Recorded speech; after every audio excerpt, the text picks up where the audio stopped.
তো দেখেন গাইস আমার কত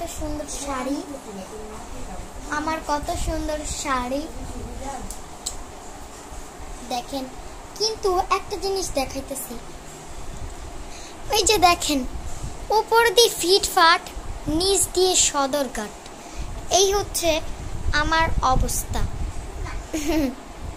মানে আমি হচ্ছে একটা ওড়না নিয়ে এটা গায়ের ভিতরে দিয়ে তারপর ভিডিও বানাইতেছি, আর আমার মুখের মধ্যে যে লিপস্টিক লেগে আছে, কারণ ওই যে আমি লিপস্টিক দিছিলাম তার জন্য এটাকে এরকম করছিলাম ঢং করে, তার জন্য এই অবস্থা হয়েছে।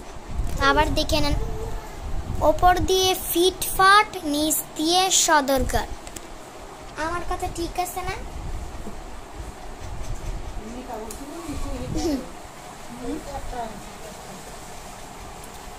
মানে এদিকে আয়না, তার জন্য আমি বারবার ওদিকে তাকাই। এই যে এই একটি আয়না আর হচ্ছে এই একটি আয়না, ঠিক আছে? আমাদের দুইটা আয়না। তো ভিডিওটা এতটুকুই, বাই বাই।